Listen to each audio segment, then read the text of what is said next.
Nakasanayan na ni Senyora Santirama, 33 taong gulang, ang maglakad-lakad tuwing umaga sa malawak na lupain na kanilang nasasakupan. Kapag hindi abala ang asawa niya, ay palagi siyang sinasamahan nito. Subalit mag-isa lang siya ng umagang yun dahil nasa business trip ang asawa niyang si Senyor Albert Santirama. Ilang linggo na ang nakakaraan nang makaramdam ng labis na pag-aalala at takot para sa kanyang dinadala si Senyora Maria. Gulat na gulat silang mag-asawa nang sabihin ng doktor na mahina ang puso ng kanilang anak sa kanyang sinapupunan. 8 buwan na siyang buntis noon at isa pa sa bumabagabag sa kanyang isipan ay nang sabihin ng kanilang doktor na hindi na siya maaari pang magbuntis. Huli na nang malaman nilang mag-asawa na may sakit pala sa puso si Senyora Maria. Magiging mapanganib sa kanya ang magdalang tao. Kaya naman, ingat na ingat sila nang malaman nila na buntis na pala siya na 2 buwan na noon. Sa kasamaang palad ay namatay nga ang ipinagbubuntis ni Senyora Maria. Bukod sa katulong nilang si Manang Lena at driver na si Mang Anton, ay wala nang iba pang nakakaalam na namatay ang anak ng mag-asawang Santirama. Nadismaya ng husto ang mag-asawa, lalo na si Senyor Albert. Paano na ang kanyang mamanahin sa kanyang ama na si Don Tomas Santirama? Tanging pagluha na lamang ang nagawa ni Senyora Maria. Napakasakit sa kanya ang mamatayan ng anak. Nakita din niya ang sakit at pagkabigo na bumalatay sa mukha ng kanyang asawa. Alinsunod sa nakasaad na panuntunan ng pamilya ni Senyor Albert Santirama, magmula pa sa kanilang mga ninuno, na ang magmamana ng kayamanan ng pamilya ay ang panganay na anak na lalaki lang ng nauna ng naging tagapagmana. Sa makatuwid, malinaw na minana din ni Don Tomas ang kayamanan ng kanilang ninuno dahil panganay siyang anak na lalaki ng kanyang mga magulang. At sinuwerte naman na naging anak niya si Senyor Albert, kaya naging tagapagmana siya ng kayamanan ng kanyang namayapa ng ama. Kaya ang kayamanan na kanyang tinatamasa ay maaari lang din niya itong ipamana kay Senyor Albert kapag nagkaroon ito ng anak na lalaki. Naging malungkutin, mainitin ang ulo ni Senyor Albert. Magmula nang mamatay ang kanilang anak at nalaman ang kalagayan ng kanyang asawa, paano na ang kanyang mamanahin kung hindi na sila magkakaanak ni Senyora Maria? Dahil sa napakasakit na katotohanan, mas masakit pa kay Senyora Maria na wala na ang pinakaasam-asam na anak nila. Hindi na niya kinaya ang nakikitang epekto sa kanyang asawa. Umalis ito at hindi niya alam kung saan ito pumunta. Sa ilang araw na hindi pag-uwi ni Senyor Albert sa mansyon, ay marami na ang tumatakbo sa isipan ni Senyora Maria. Pagod na siyang umiyak sa halos araw-araw, kahit nangihina pa dahil sa kawalan ng gana sa pagkain. Napagpasyahan niyang lumabas ng mansyon ng mag-isa. Dala ang labis na kalungkutan ay dinala ng kanyang mga paa si Senyora Maria sa lupaing nasasakupan nila. Ang plano niyang magpahangin lang sana, hindi na niya namalayan na napalayo na pala siya ng husto sa paglalakad. Napansin niya na napakagubat na ang bahaging yun, kaya maaari siyang sumigaw at umiyak ng malakas nang walang nakakakita at nakakarinig sa kanya. Halos kakarating pa lang niya sa lugar nang bigla siyang sumigaw. Inilabas niya ang lahat ng dinadala niyang bigat sa kanyang dibdib. Nakakapangilabot na sigaw at iyak ni Senyora Maria ang maririnig sa bahaging yun ng lupain. Ang pag-iyak niya ay mistulang naging panaghoya at pag-asam na sana ay bigyan siya ng pagkakataon na maging isang ganap na babae. Dahil naniniwala si Senyora Maria sa kasabihan na magiging ganap lang ang pagkababae ng isang babae kapag nagkaroon na ito ng anak. Hanggang nang mapagod ay halos namaos na si Senyora Maria. Nakaramdam siya ng pagbigat ng talukap ng kanyang mga mata. Dahan-dahan siyang humiga sa malapad na bato. Wala siyang kamalay-malay na ilang sandali lang ay may pares ng mga mata ang nakatitig sa kanya. Mula sa pagkakahimbing ng tulog, biglang naalimpungatan si Senyora Maria. Napabalikwas siya ng bangon dahil sa kanyang panaginip. May isang sanggol na lalaki ang dumating sa kanilang mansyon. Sa hindi malamang dahilan ay nagmamadali ng umuwi si Senyora Maria. Muli, nadismaya na naman si Senyora Maria dahil nang dumating siya sa kanilang mansyon, tinanong niya kaagad ang katulong nilang si Manang Lina. Ayon dito ay hindi pa rin umuuwi ang kanyang asawa na si Senyor Albert. Malungkot na umakyat sa kanilang kwarto ang ginang. Sinundan na lang ng tingin ni Manang Lina ang kanyang babaeng amo, na alam niyang may matindi itong pinagdadaanan sa buhay. Hapon na nang magising si Senyora Maria. Kakababa pa lang niya sa hagdan nang salubungin siya ni Manang Lina. Nagulat ang senyora nang sabihin nito na biglaan ang pag-uwi sa probinsya ng kanilang driver na si Mang Anton dahil nadisgrasya sa sinasakyang bus ang asawa nito. 3 araw magmula nang umalis si Mang Anton nang biglang may kumatok sa malaking gate. Napagbuksan ni Manang Lina ang isang lalaking nasa edad 40 pataas. Hindi niya ito kilala kaya agad siyang tinanong kung ano ang pakay nito. Magandang umaga po, Manang. Nakita ko kasi yung nakasabit sa labas ng gate na naghahanap kayo ng driver. Mag-a-apply po sana ako kung pwede. Saad ng lalaki. Hindi pa nakakasagot si Manang Lina nang biglang may nagsalita sa likod niya. Napalingon si Manang Lina nang makita si Senyora. Nakatingin ito sa lalaki na parang blanko kung ano ba ang iniisip nito. Hanggang sa nagulat na lang si Manang Lina nang sabihin ni Senyora Maria na tanggap na ang lalaki bilang bagong driver nila. Wala nang nagawa pa si Manang Lina. Sinarili na lang niya ang mga kakaibang obserbasyon niya sa lalaki na nagpakilala bilang si Mang Renato. Si Mang Renato ay bughaw na ang mga mata. Maputi ang balat at higit sa lahat ay wala itong kanal sa pagitan ng ilong at bibig. Hindi alam ni Manang Lina pero ramdam niya na hindi ito normal na tao. Kinakabahan man sa bigla ang pagtanggap dito ni Senyora ay nanahimik na lang siya at sinamahan si Mang Renato sa kwarto na dating ginagamit ng umalis nilang driver na si Mang Anton. Isang linggo, sa wakas ay dumating na si Senyor Albert Santirama. Napakunot noo si Senyora Maria dahil kakaiba ang aura ng kanyang asawa. Naging masayahin na ulit ito, bagay na kanyang ipinagtaka. Hanggang sa kung ano-ano ang pumasok sa kanyang isipan na baka may babae itong kasama sa business trip sa ibang bansa. Naputol lang ng iba pa niyang iniisip sa asawa nang lumabas muli sa gilid ng garahe ang bago nilang driver na si Mang Renato. Gulat na gulat si Senyor Albert nang makita ang lalaki. Agad namang ipinakilala ni Senyora Maria ito bilang bago nilang driver. Hindi nakaligtas sa paningin ni Senyora Maria ang pagdududa sa mukha ng kanyang asawa.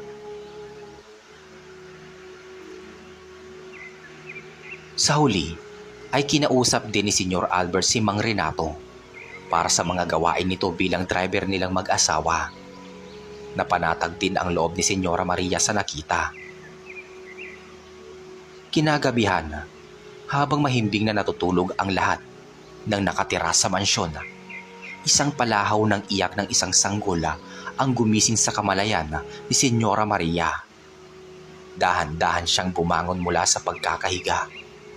Nasulyapan niya na tulog pa rin ang kanyang asawang si Senyor Albert. Pagkabukas ng pintuan ng kanilang kwartong mag-asawa, nagulat si Senyora Maria nang mapagtanto na mas lalong lumalakas ang iyak ng sanggola. Huminto siya sandali para pakinggan kung saan ito nagmumula. At nang masigurado niya na nasa labas ng pintuan ito nagmula, ay nagmamadali niyang binuksan ang malaking pintuan.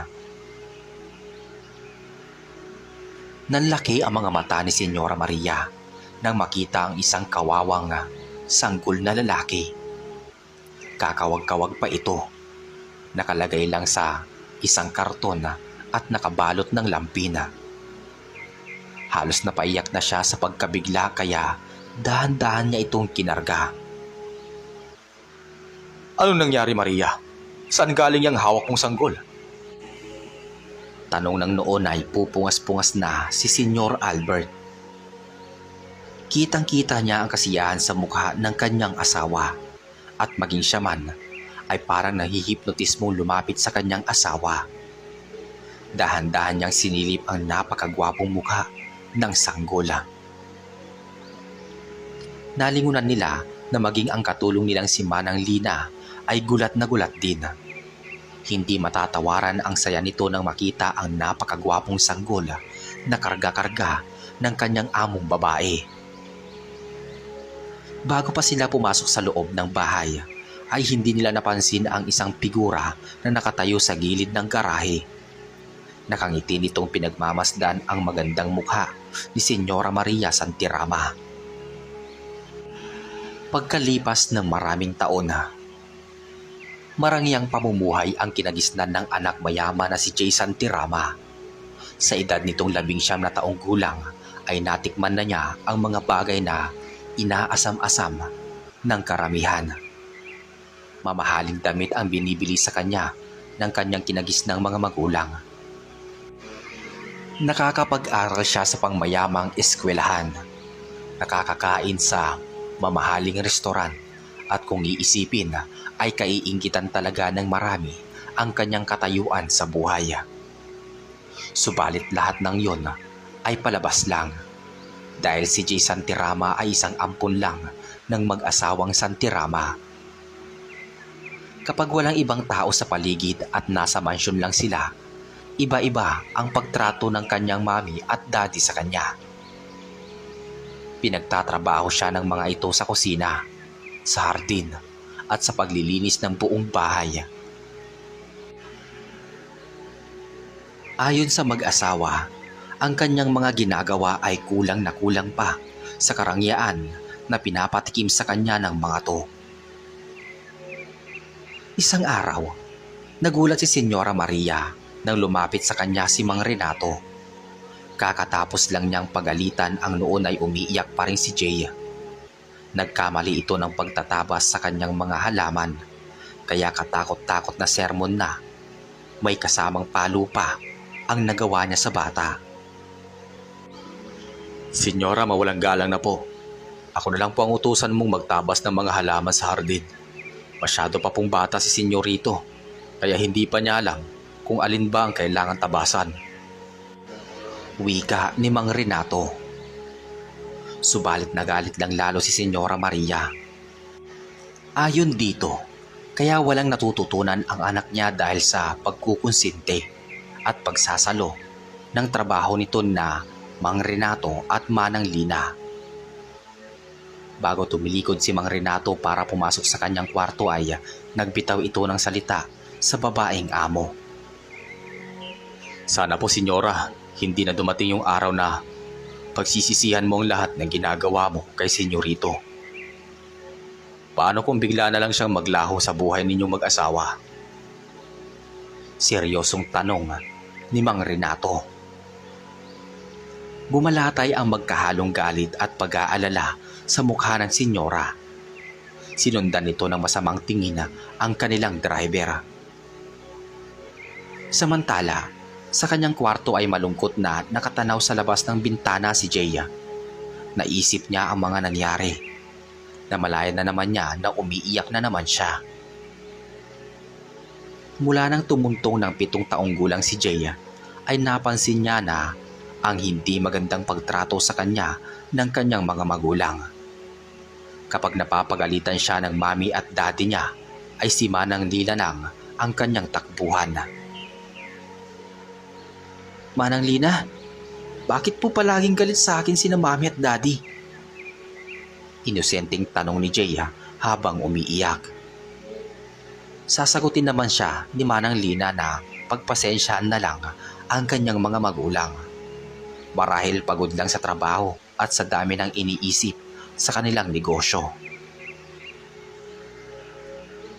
Lahat ng nangyayari kay Jay ay hindi lingid sa katiwala ng pamilya na si Manang Lina. Awang-awa siya sa kanyang senyorito Jay sa tuwing pinahihirapan ito ng mag-asawa niyang amo. Kapag wala sa bahay ang mag-asawa, ay tinutulungan na lang ni Manang Lina si Jay sa lahat ng gawain na ibinilin dito ng mga magulang nito. Si Manang Lina ang nagpalaki kay Jay. Sanggol pa lang ito nang may nag-iwan sa labas ng pintuan ng mansyon. Hindi nagdalawang isip ang mag-asawang Santirama na ampunin ang sanggol at kinalaunan ay pinangalanan itong Jay. 1 buwan pa lang ang nakalipas nang dumating ang sanggol sa mansyon nang malaman ng mga kamag-anak ng mag-asawa na nanganak na si Senyora Maria. Saktong-sakto ang pagdating ng sanggol sa buhay ng mag-asawa at hindi mahahalata na hindi ito anak ng kanyang mga amo. Tandang-tanda pa ni Manang Lina na ng araw ding yon ay kinausap siya ng masinsinan ng mag-asawa. Pero bago mangyari yon ay inabutan siya ni Senyor Albert ng sobre na may lamang malaking halaga ng pera. Manang Lina, malaki ang utang na loob namin sa iyo dahil sa maayos mong pag-aasikaso sa lahat ng pangangailangan naming mag-asawa. Umaasa kami na hindi makakalabas ang katotohanan sa pagkatao ng aming anak na si Jay. Ikaw na ang bahala sa kanya at kami naman ang bahala sa pamilya mo sa probinsya. Wika ni Senyor Albert Santirama. Ganun nga ang ginawa ni Manang Lina sa sanggola na si Jay. Bagamat batid niya na mali ang ginagawa ng mag-asawa niyang amo, nang sabihin sa mga kamag-anak ng mga ito na si Jay ang anak na ipinagbubuntis ni Senyora Maria, sinantabi na lang ni Manang Lina ang mga gumugulo sa kanyang isipan. Binabati ko kayong mag-asawa sa pagkakaroon ng lalaking anak. Ngayon pa lang ay dapat ka nang maghanda, Albert, sa paghawak ng mga negosyo na mamanahin mo sa akin. Masayang saad ni Don Tomas Santirama. 3 buwan na ang sanggol na si Jay nang pumayag na ang mag-asawa na may bumisita sa sanggola. Una nilang naging bisita ang ama ni Senyor Albert na si Don Tomas Santirama. Magmula nang dumating ang sanggol na si Jay sa buhay ng mag-asawang Santirama, ay bihira lang itong bisitahin o silipin man lang sa kwarto ng anak na si Jay. Kapansin-pansin na kakaiba ang kinikilos ng mag-asawa na para bang wala silang amora sa anak na ampon nila. Mas mabuti pa ang driver ng mga ito na si Mang Renato. Sa tuwing pinapaarawan niya sa bakuran ang sanggola, palagi itong lumalapit para pagmasdan ang sanggola. Nang tumuntong ng 1 taon si Jay, palagi namang nakikipaglaro si Mang Renato at tuwang-tuwa ito. Lalo na kapag game na game naman na nakikipaghalaghakan ang bata nilang amo. Hindi na nakakapagtaka na sa tuwing nasasaktan at umiiyak si Jay ay mas dobleng sakit ang nararamdaman ni Manang Lina dahil inalagaan at pinalaki niya si Jay na para bang tunay niya itong anak. Matuling lumipas ang mga araw at taon. Binata na si Jay Santirama. 19 na taon na siya. Nang di sinasadya na narinig niya ang pag-uusap ng kanyang mga magulang. 2 taon na lang ang hinihintay natin, Maria. At mapapasa atin na ang lahat ng ari-arian ng aking ama. Pagtungtong ng ampon natin si Jay sa kanyang ika-21 taong kaarawan, ay matatapos na ang ating pagtitiis. Bika ni Senyor Albert Santirama. Nasa opisina sila ng mag-asawa sa loob ng bahay nila ng mga oras na yun. Bukod sa opisina nila sa syudad ay may opisina pa ito sa bahay. Wala silang kamalay-malay na narinig ni Jay lahat ng pinag-usapan nila. Sunod-sunod na pumatak ang luha sa mga mata ng binata. Kaya pala ganun na lang kung itrato siya ng kanyang mga magulang dahil hindi siya tunay na anak ng mga ito. Magmula noon ay palihim nang nag-imbestiga si Jay tungkol sa kanyang pagkatao at kung sino ba talaga ang tunay niyang mga magulang. Ayon sa nakalap na impormasyon ni Jay Santirama, bilang tagapagmana ng kayamanan ang kanyang lolo Tomas, ang panganay nitong anak na lalaki na si Albert Santirama ay kinakailangang magkaanak ng isang lalaki. Kabilang sa mamanahin ni Senyor Albert Santirama ay ang sikat nilang kumpanya ng mga sapatos na kilalang kilala sa loob at labas ng bansa at marami pang ibang negosyo na patok sa bansa. Napag-alaman ni Jay na isa palang tanyag na mang-aawit ang kanyang nakagisnang ama na si Senyor Albert Santirama. Habang ang kanyang ina naman na si Senyora Maria Miranda Santirama ay nagmula sa angkan ng mayayamang artista na talaga namang iniidolo ng karamihan.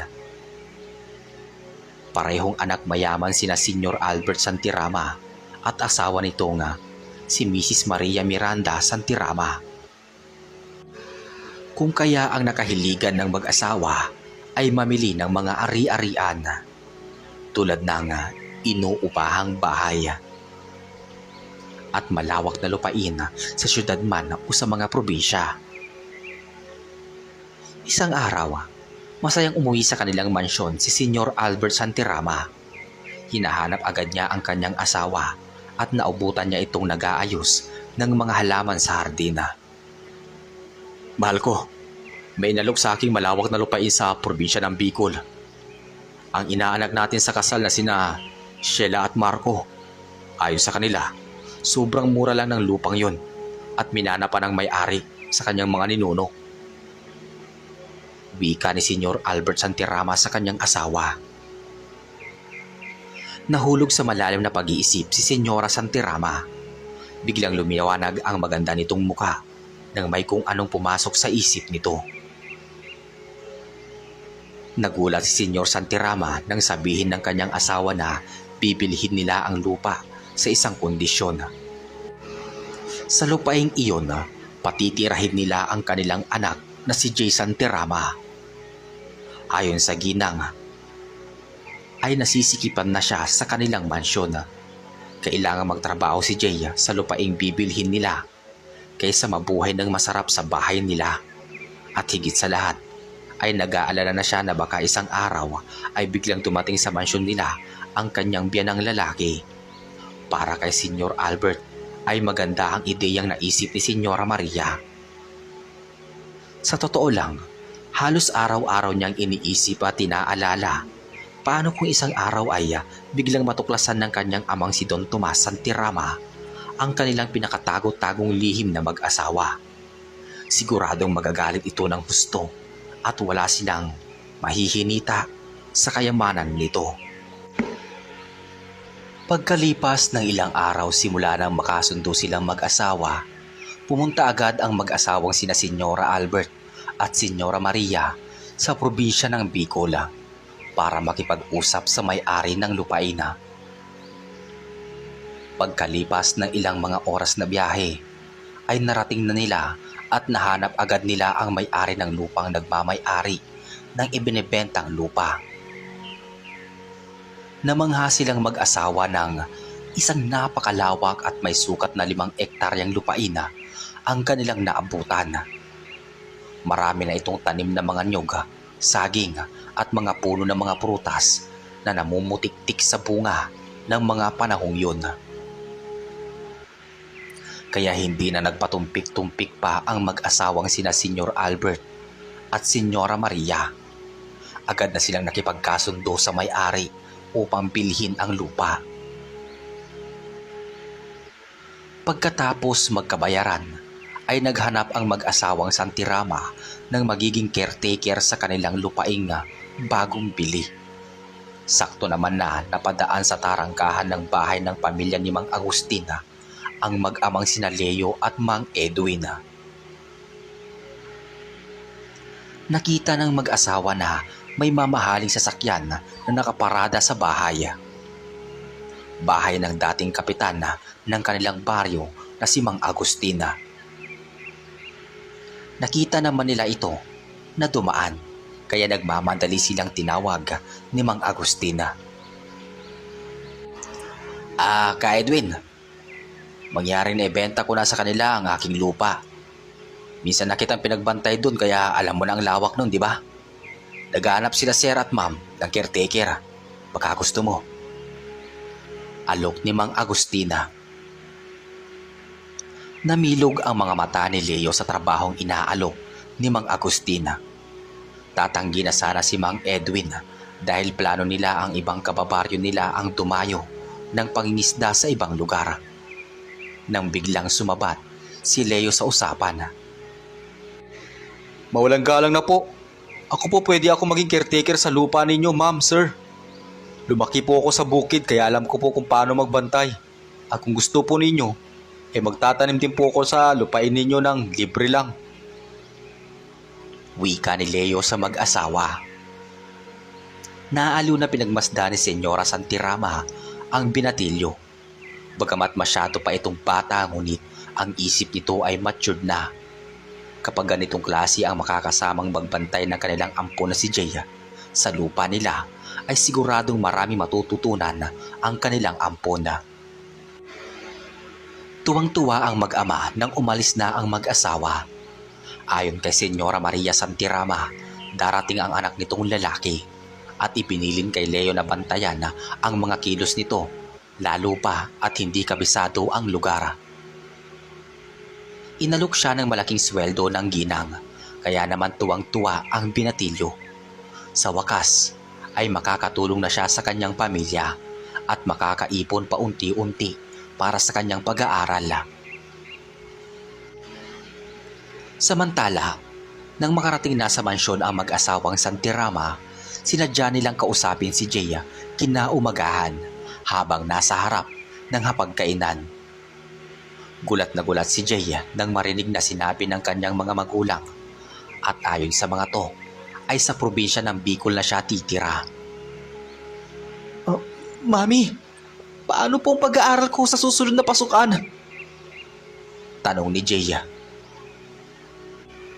Huwag kang mag-alala, makakapag-aral ka pa rin naman.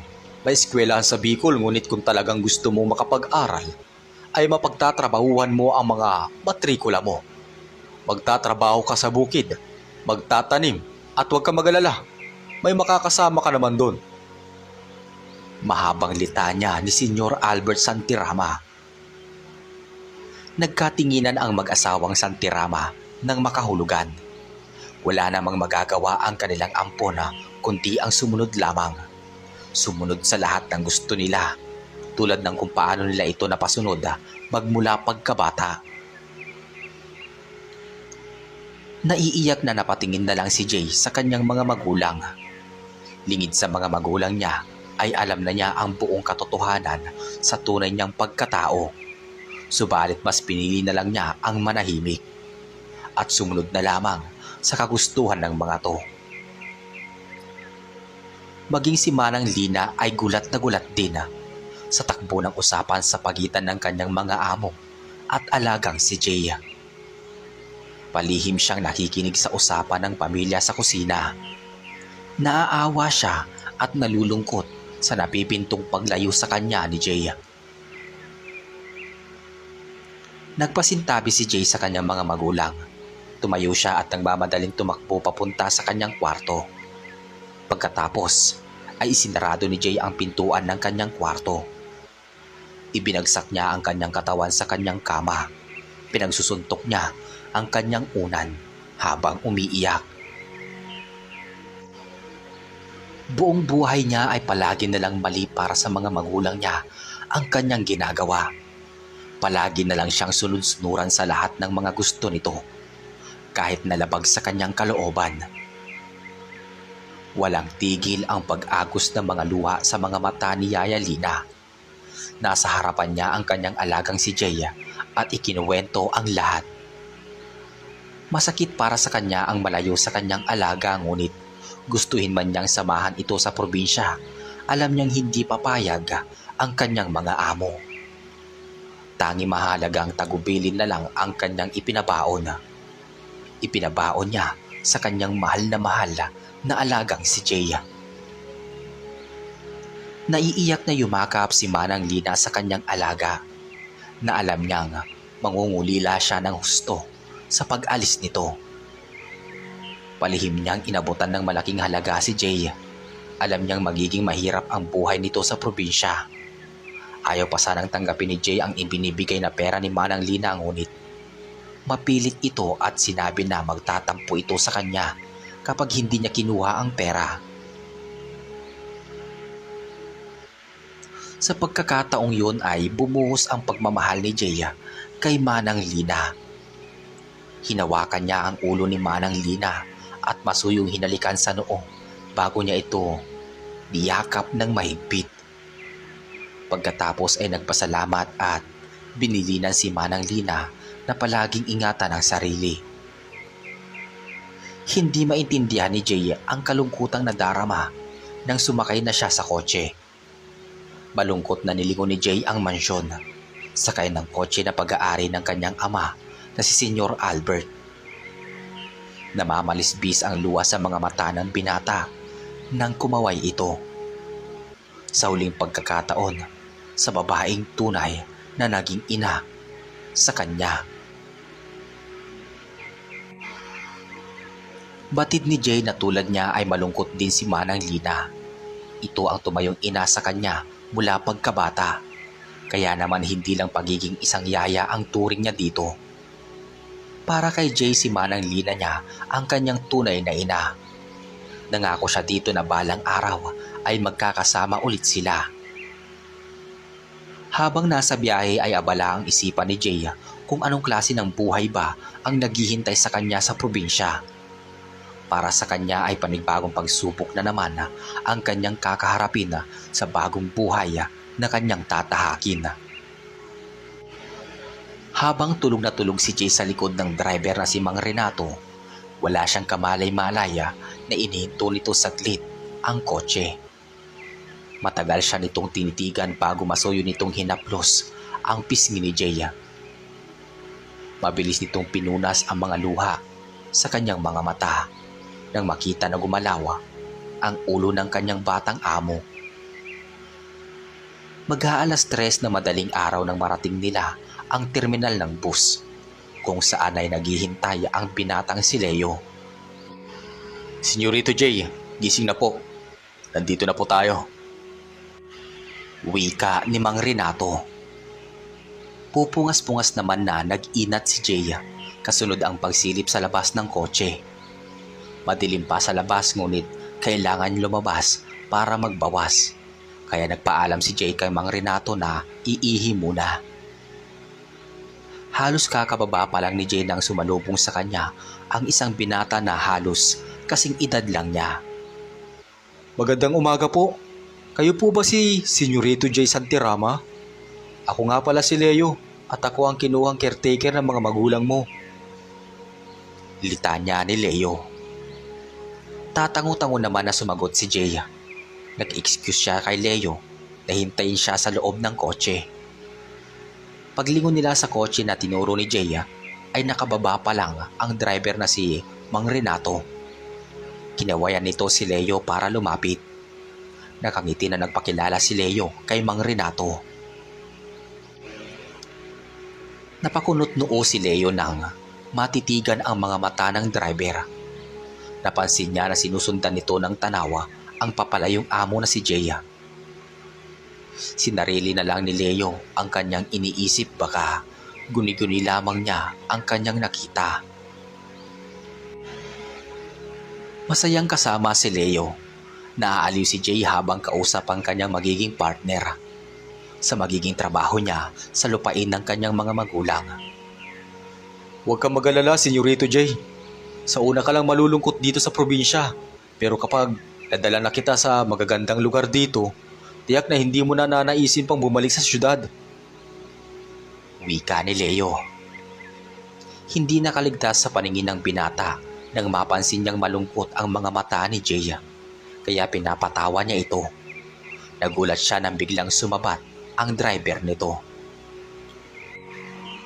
Leo, ramdam kong mabait at mabuti kang bata. Katulad ni Senyorito Jay. Huwag mo sana siyang pababayaan ha. Wala siyang alam sa buhay sa probinsya kaya alalayan mo siya. Wika ni Mang Renato.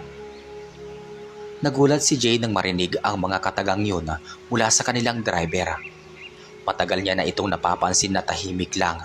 Hindi pala kibo si Mang Renato pero mabuting tao ito kaya inabot na ito ng ilang dekada sa kanyang pamilya. Ngunit sa hindi malamang dahilan ay maraming beses niya na itong nahuhuling nakatitig sa kanya. Minsan naiisip ni Jay na baka may alam ito sa sekreto ng kanyang mga magulang. Kaya gusto siya nitong kausapin pero sa huli ay bigla na lang nawawala si Mang Renato sa harapan niya. Isang kagagawa pa lang na bahay ang tinuluyan ni Jay. Mga tabla ang dingding ng bahay at yero naman ang bubong.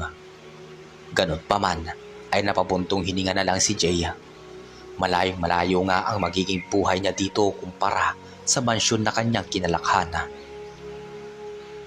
Kinagabihan ay magkakasalong naghapunan sina Jay, Mang Renato at si Leo. Masarap na inihaw na tilapia, adobong karne ng manok sa bukid. Gulay na langka at mga prutas ang inihanda ni Leo para sa amo. Leo, halos magkasing edad lang naman pala tayo. Pwede bang Jay na lang ay tawag mo sa akin? Wika ni Jay.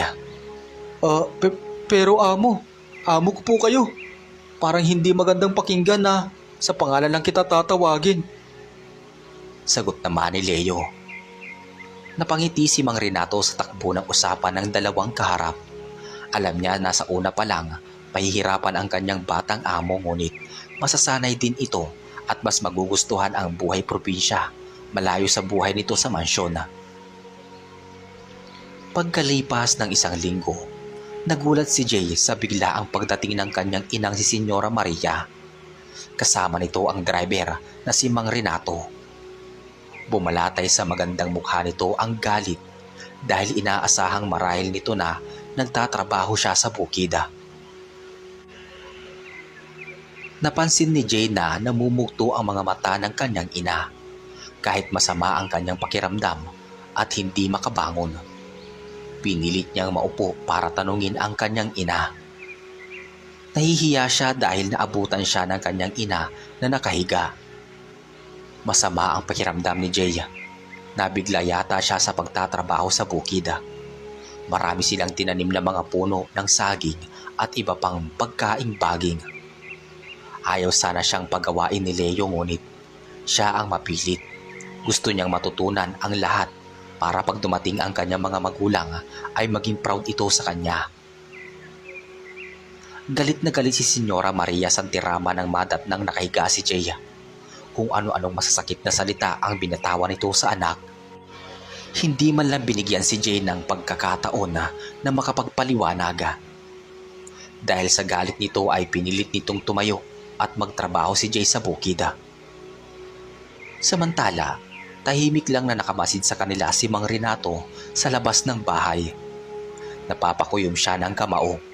Hindi tama ang trato ng Senyora Santirama sa anak niya. Unang sulyap pa lang ni Mang Renato kay Jay, alam niya na may dinaramdam ito. Lalapitan na sana ni Mang Renato si Senyora Maria nang biglang dumating si Leo. May bitbit itong kasirola na may lamang lugaw. Bakas ang matinding pag-aalala sa mukha nito. Kahit pinaliwanag na ni Leo ang kalagayan ni Jeya, ay binaliwala ito ni Senyora Maria. Nag-iinarte lang daw si Jay para hindi makapagtrabaho sa bukid. Nagulat si Leo sa ipinakitang ugali ng senyora. Sa huli ay natahimik na lang ang tatlo at hinihintay ang iba pang sasabihin ng senyora. Pinilit ni Senyora Maria na pagtrabahuhin sa bukid ang anak nitong si Jay. Walang nagawa ang pakiusap ni Mang Renato at Leo na sila na lang ang gagawa. Dahil ayaw na ni Jay na madamay pa ang dalawa. Kahit nangihina ang kanyang katawan, ay pinilit niyang tumayo at magtrabaho sa bukid. 10:00 na ng umaga, katirikan ng araw, nang biglang hinimatay si Jay sa gitna ng taniman ng mais. Tumakbo si Leo para sa klolohan ng amo subalit napahinto ito nang marinig ang sigaw ni Senyora. Hindi na nakatiis pa ang noon ay galit ng si Mang Renato. Nagmamadali niyang pinangko ang nag-aagaw buhay na si Jay. Lumapit si Senyora Maria para pagsalitaan si Mang Renato subalit hindi na nito nagawang lumapit dahil sumigaw na din si Mang Renato. Diyan ka lang, Maria. Wala kang puso. Pinagbigyan kita nang marinig ko na nagmamakaawa kang bigyan ka ng anak na lalaki.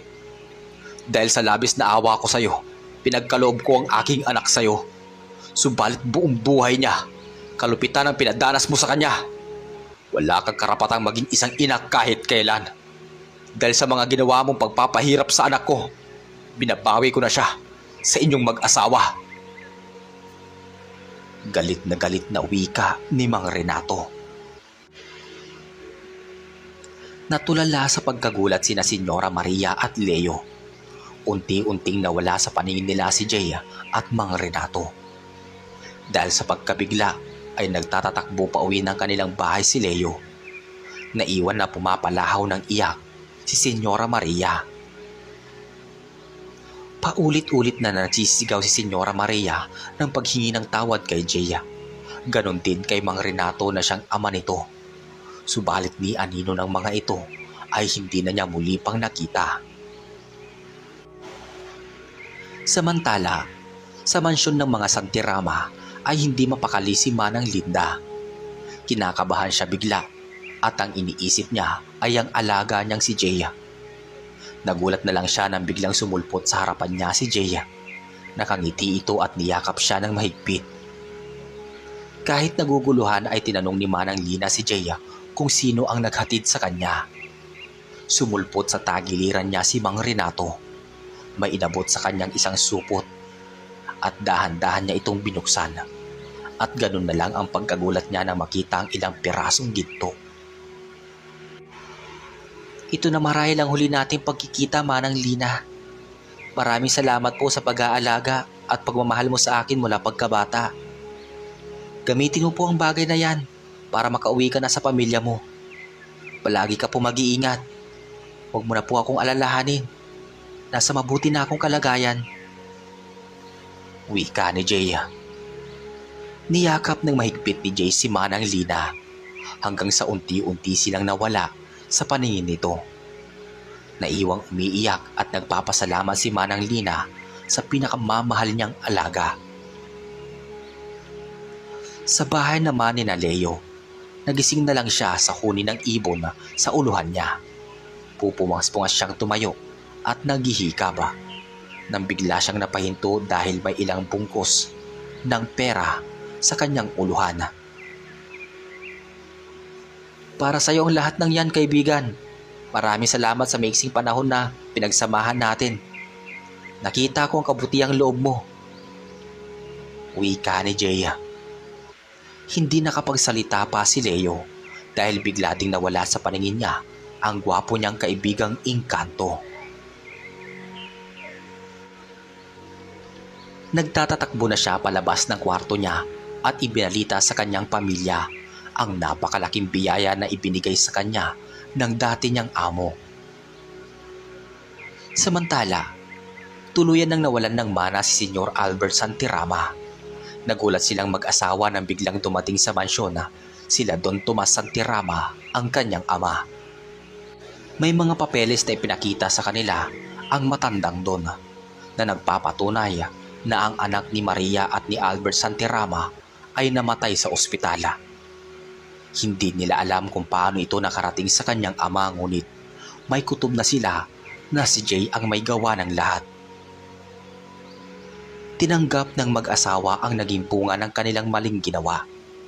Bukod sa pagluloko sa mga kamag-anak, higit sa lahat ay ang kawalang hiyaan nila sa kanilang ampon na si Jay. Nabalitaan na lang ni Manang Lina na nasa Amerika na ang dati niyang mga amo. Ebinenta na ng mga ito ang kanilang mansyon.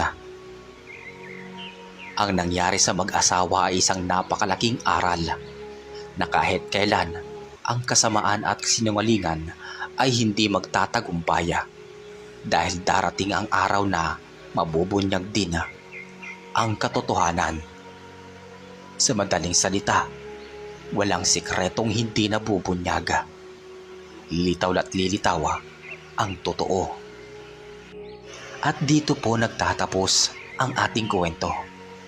Maraming salamat po sa inyong pakikinig. Hanggang sa muli.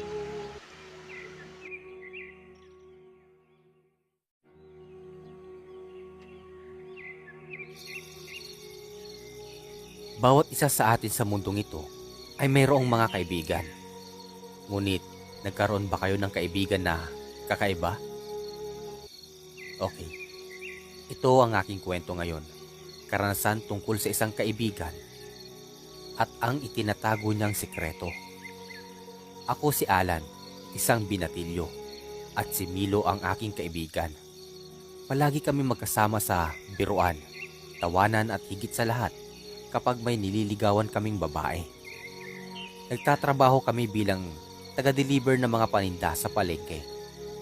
Bago sumikat ang araw, ay inihatid namin ang mga paninda ni Aling Rosa.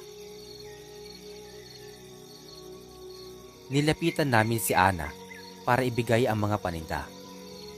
Mas lalong nanghina ang katawan ko nung makita ko siyang ngumiti sa aming dalawa at sabay banggit ng, "Magandang araw sa inyo. Amin na ang mga paninda, baka nabibigatan kayo." Wika niya rito. "Ano ka ba, Ana? Kami nang bahala dito. Alam mo naman na malalakas kami." Biro ko kay Ana. Masayang nag-uusap kami ni Ana at habang nag-uusap kami, nakikita ko sa mga mata ni Milo ang pagkainggit sa amin. Tara na, tol. Alis na tayo. Wika ni Milo bigla. Agad na kaming umalis dahil alam kong nagsiselos si Milo sa amin. Ngunit wala akong magagawa dahil gusto ko din si Ana.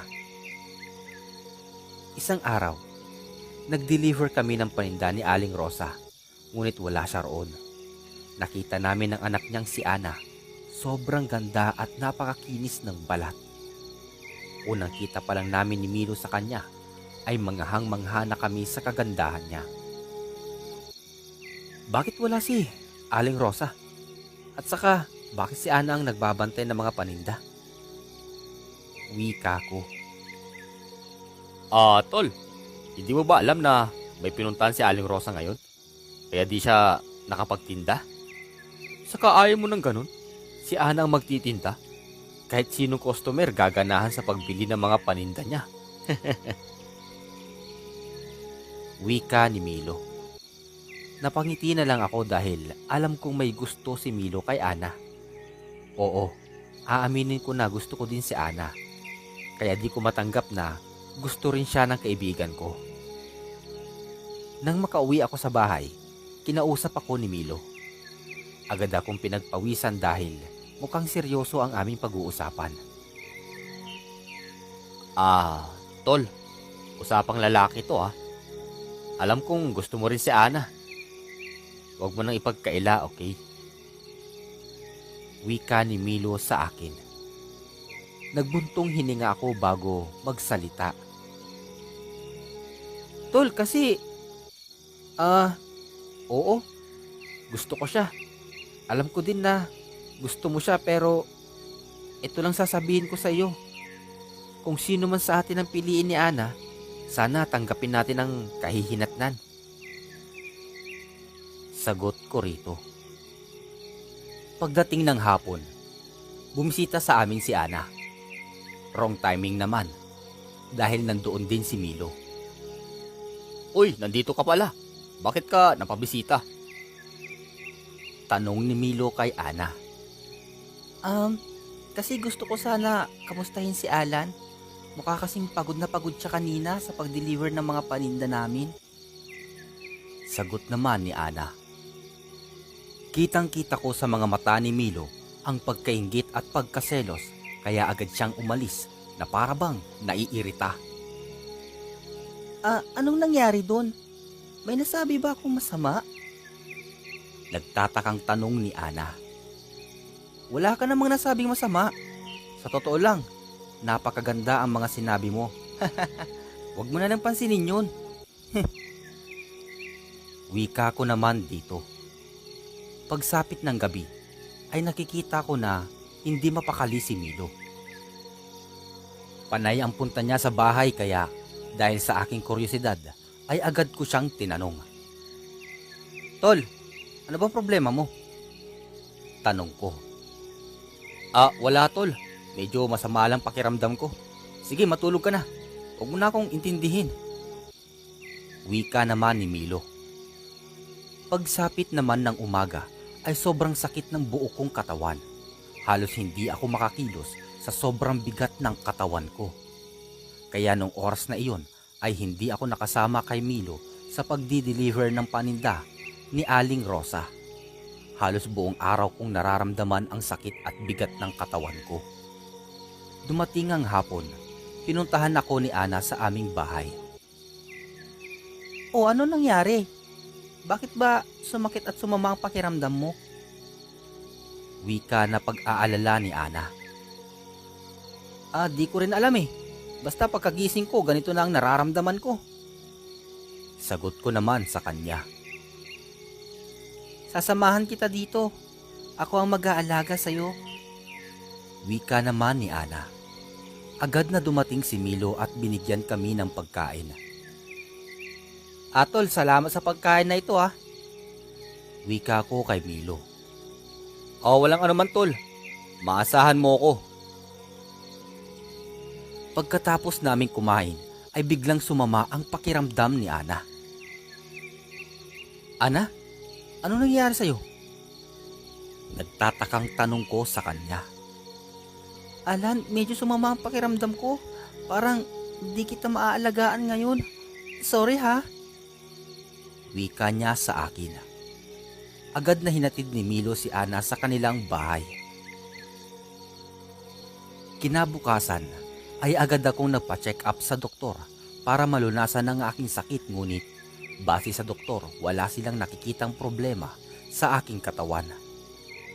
Binigyan na lamang nila ako ng gamot na pang pain reliever. Ngunit hindi pa rin nawawala ang sakit ilang araw na. Sabi ni Aling Rosa na magpatingin daw ako kay Manang Celia. Si Manang Celia ay kilala sa aming lugar na manghuhula, manggagamot sa mga nakukulam na punso o anong dahilan dahil sa masamang elemento. Kaya agad akong pumunta kay Manang Celia para magpatingin. Nang pagkatapos niyang gawin ang ritual, ay nakita niya na ang dahilan ng sakit at bigat ng katawan ko ay sanhi ng pangkukulam.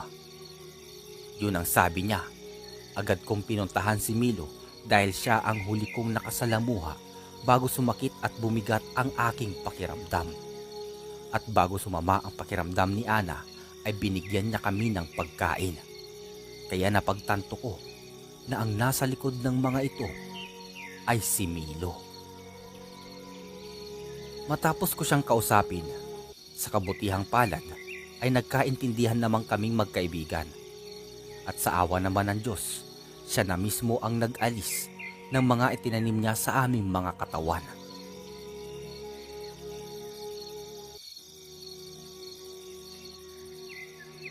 Ikalawang kwento.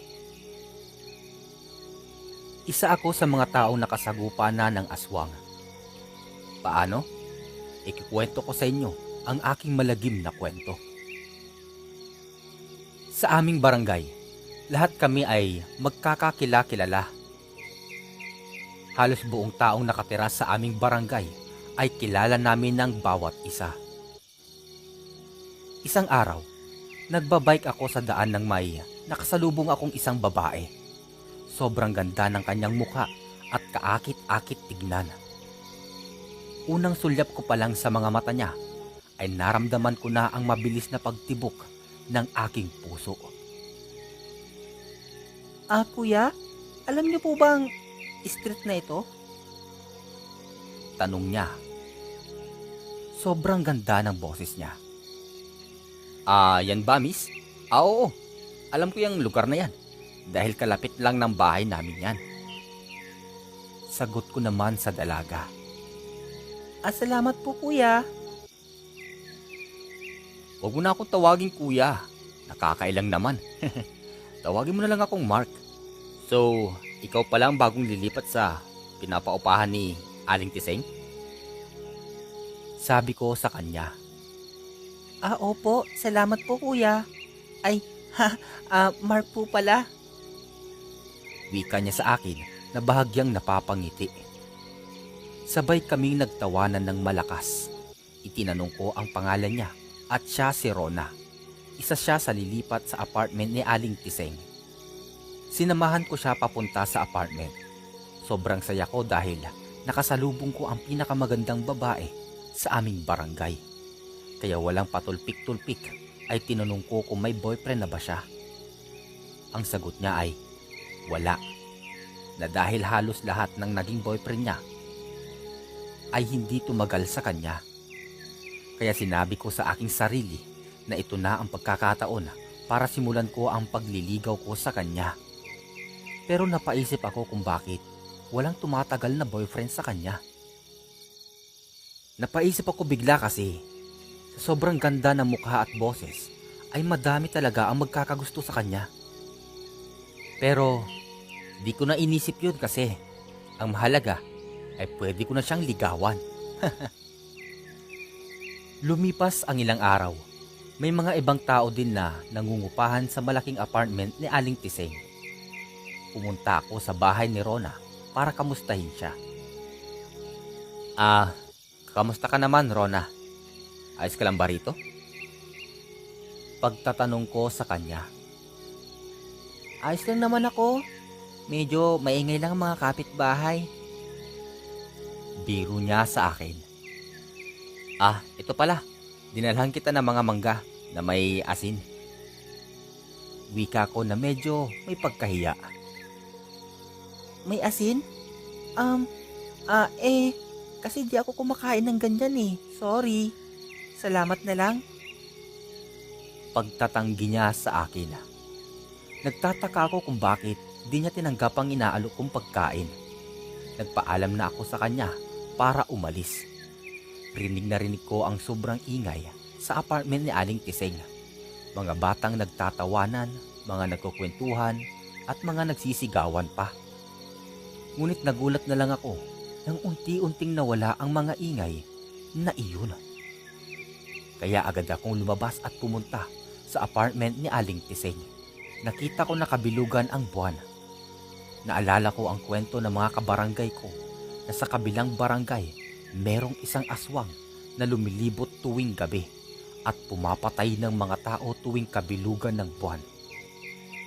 Napaisip ako na isa sa mga tao na lumipat sa apartment ni Aling Tiseng ay aswang. Agad kong pinuntahan si Rona dahil naisip ko yun. Pagkabukas ko ng pinto ay nakita ko na mahimbing siyang natutulog. Agad kong tinignan ang ibang room ng apartment ngunit ayaw mabuksan ang pinto. Kahit sumisigaw pa ako ay walang sumasagot. Nagtataka ako ng mga oras na yon. Kinabukasan ay agad na umalis sa apartment ang mga bagong lipat bahay, maliban kay Rona. Sa labis na aking kuryosidad, sa biglaan nilang pag-alis, ay tinanong ko ang isang taong aking nakasalubong mula sa apartment. Bakit kayo aalis? Di ba kakalipat nyo lang? Nagtatakang tanong ko rito. Nakakatakot kasi ang apartment na yan. Kagabi may aswang na sumugod sa kwarto namin. Sagot ng lalaki. Dahil sa aking narinig mula rito, agad akong natakot at nagsitayuan ang aking mga balahibo. Kaya pinuntahan ko agad si Rona para tanungin sa kanya kung may aswang bang pumunta sa kwarto niya. Nagulat ako sa kanyang isinaad. Oo, Mark, meron. Nakita ko siya na pumunta sa kagubatan. Wika ni Rona na may bakas ng takot. Ganun ba? Pero wag mong masamain ha. Pinuntahan kita kagabi dito at nakita ko na mahimbing ka na natulog. Sagot ko naman sa kanya. Alam ko na pumunta ka, pero nung umalis ka, doon ko nakita ang aswang. Samahan mo ako mamayang gabi, Mark. Magtungo tayo sa kagubatan at puntahan natin ang aswang na yun. Wika niya sa akin. Agad naman akong tumango. Sumapit ang gabi at pumunta kami sa kagubatan. Ilang oras kaming nag-antay pero wala pa rin kaming natatagpuan. Nakita ko naman ang bilog na buwan sa mga oras na yun. Napatingin ako kay Rona. Nagulat ako nang biglang nagbago ang kanyang anyo. Mula sa magandang muka ay naging isang kakilakilabot ang kanyang pagmumuka. Agad niyang hinawakan ng aking kamay ng mahigpit. Sa gulat ko ay naitulak ko siya. Tumakbo ako ng mabilis. Habang tumatakbo ay nakita ko na hinahabol niya ako na para siyang isang gutom na aso. Nakakita ako ng puno ng kalamansi kaya agad akong kumuha nito. Dahil may mga nagsasabi na panlaban ito sa mga aswang. Kaya agad akong pumitas at pinisil sa kanya ang mga laman nito. Nakita ko na unti-unting nasunog ang kanyang katawan. Matapos kong gawin ang bagay na yon, ay nakita kong naglupasay siya sa lupa at kasabay nun ang pagkawala ng kanyang buhay. Kinabukasan ay kumalat sa aming barangay ang pangyayaring yun.